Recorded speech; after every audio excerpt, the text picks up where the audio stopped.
لا حول ولا قوة إلا بالله العلي العظيم وفوض أمري إلى الله إن الله بصير بالعباد. السلام علیکم ورحمۃ اللہ وبرکاتہ۔ اللہ تبارک و تعالیٰ کا شکر ہے کہ میں کراچی سے علی احمد آپ کی خدمت میں اس وقت پارہ 27 کے پہلے غبا کی تلاوت کا شرف الحمدللہ میں حاصل کر چکا ہوں۔ اب اس کا ترجمہ جو علامہ سید ذیشان حضرت جوادی صاحب نے کیا ہے اس کو میں پڑھ رہا ہوں۔ 15 منٹ کے اندر اندر انشاءاللہ کوشش کروں گا کہ یہ غبا کا ترجمہ ختم ہو جائے، اور اگر وقت بچا تو میں کچھ تفسیر بھی پڑھ دوں گا جو انہوں نے کہیں کچھ آیات کی ہے۔ بسم اللہ الرحمن الرحیم۔ ابراہیم علیہ السلام نے کہا، اے فرشتوں تمہیں کیا مہم درپیش ہے؟ انہوں نے کہا کہ ہمیں ایک مجرم قوم کی طرف بھیجا گیا ہے تاکہ ان کے اوپر مٹی کے کھرنجے والا پتھر برسائیں جن پر پروردگار کی طرف سے حد سے گزر جانے والوں کے لیے نشانی لگی ہوئی ہے۔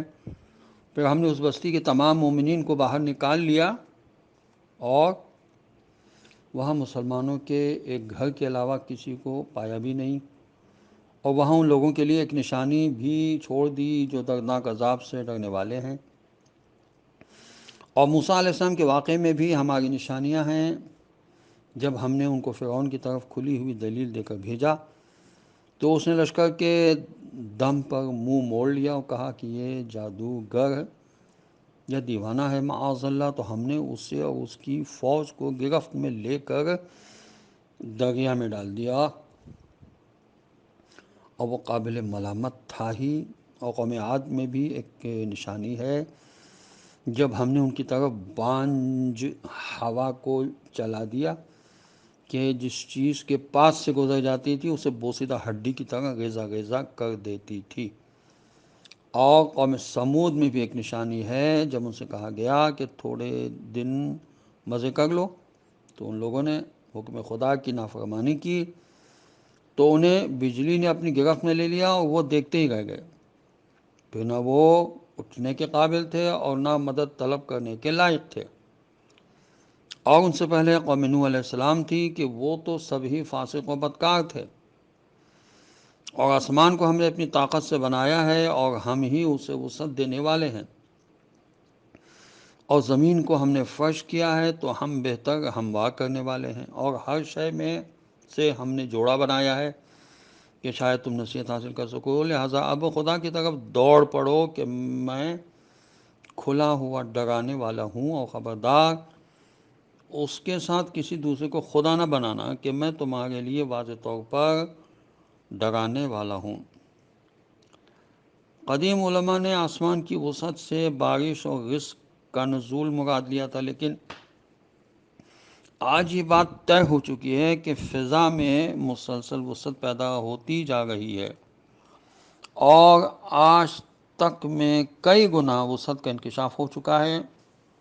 آگے کا حال اللہ بہتر جانتا ہے۔ اسی طرح ان سے پہلے کسی قوم کے پاس کوئی رسول نہیں آیا مگر یہ کہ ان لوگوں نے یہ کہہ دیا کہ یہ معاذ اللہ جادوگر ہے یا دیوانہ، معاذ اللہ۔ کیا انہوں نے ایک دوسرے کو اسی بات کی وصیت کی ہے؟ نہیں، بلکہ یہ سب کے سب سرکش ہیں۔ لہذا آپ صلی اللہ علیہ وسلم ان سے منہ موڑ لیں۔ پھر آپ صلی اللہ علیہ وسلم پر کوئی الزام نہیں ہے، اور یاد دہانی بہرحال کراتے رہیں کہ یاد دہانی صاحب ایمان کے حق میں مفید ہوتی ہے۔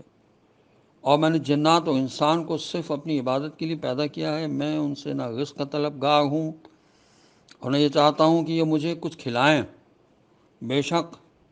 بے شک رزق دینے والا، صاحب قوت اور زبردست صرف اللہ ہے۔ پھر ان ظالمین کے لیے بھی ویسے ہی نتائج ہیں جیسے ان کے اصحاب کے لیے تھے، لہٰذا یہ جلدی نہ کریں۔ پھر کفار کے لیے اس دن ویل اور عذاب ہے جس دن کا ان سے وعدہ کیا جا رہا ہے۔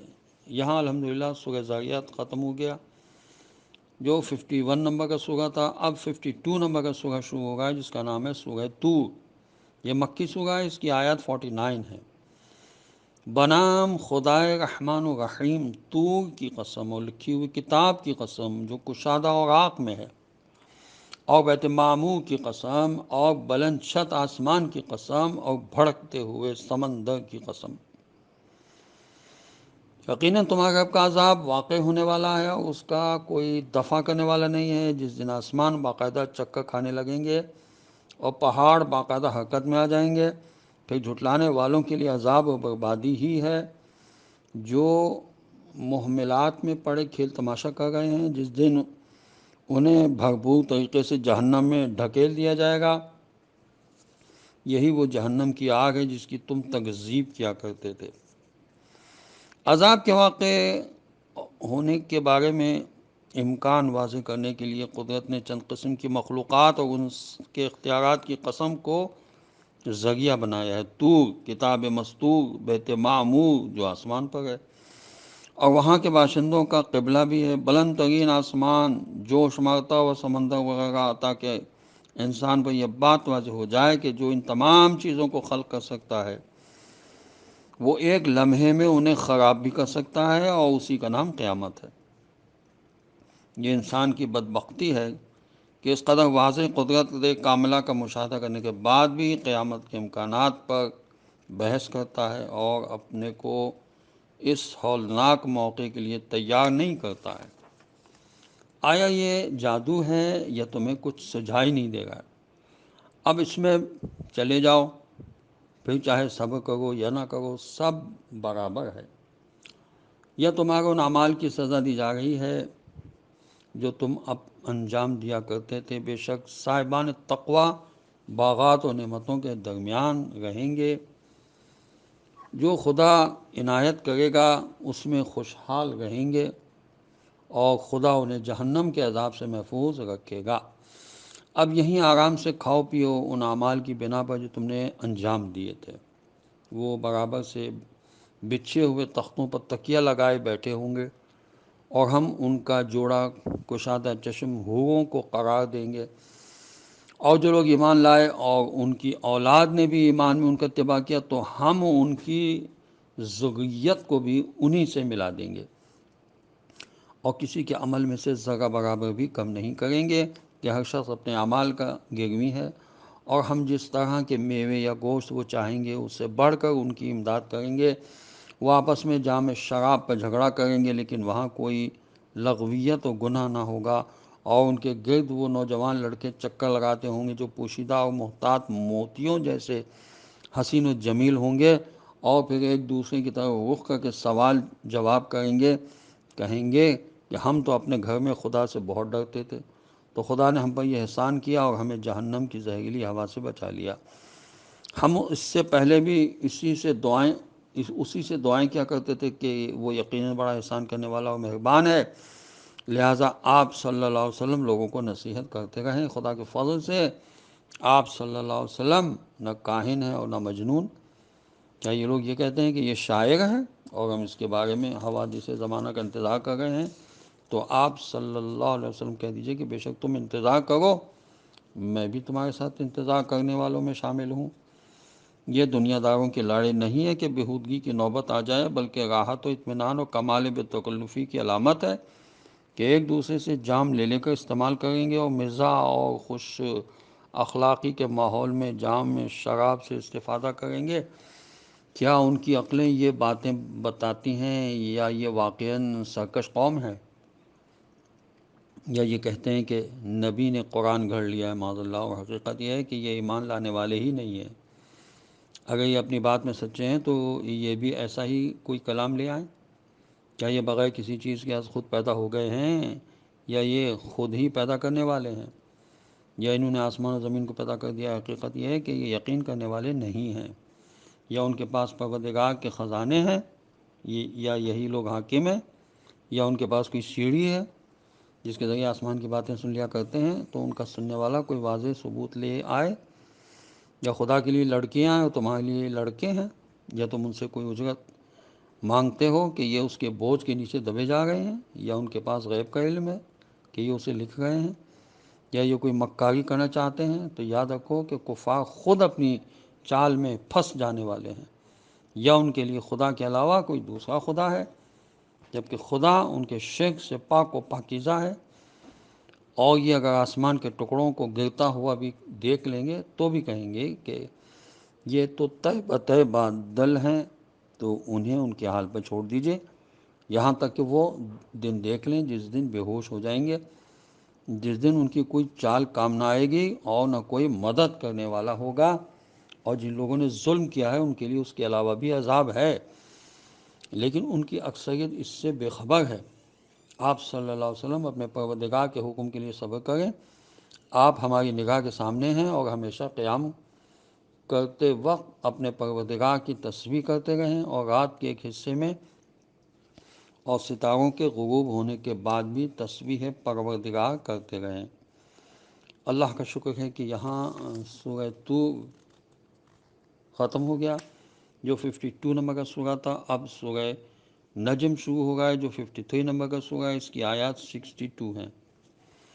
بنام خدائے رحمان و رحیم، قسم ہے ستارے کی جب وہ ٹوٹا، تمہارا ساتھی نہ گمراہ ہوا ہے اور نہ بہکا، اور وہ اپنی خواہش سے کوئی کلام بھی نہیں کرتا ہے، اس کا کلام وہی ہوتا ہے جو مسلسل نازل ہوتی رہتی ہے، اسے نہایت طاقت والے نے تعلیم دی ہے، وہ صاحب حسن و جمال جو سیدھا کھڑا ہوا جبکہ وہ بلند ترین افق پر تھا، پھر وہ قریب ہوا اور آگے بڑھا یہاں تک کہ وہ کمان یا اس سے کم کا فاصلہ رہ گیا، پھر خدا نے اپنے بندے کی طرف جس راز کی بات کی کرنا چاہیے وہی کر دی، اس نے اس بات کو جھٹلایا نہیں جس کو آنکھوں نے دیکھا۔ کیا تم اس سے اس بات کے بارے میں جھگڑا کر رہے ہو جو وہ دیکھ رہا ہے؟ اور اس نے تو اسے ایک بار اور بھی دیکھا ہے،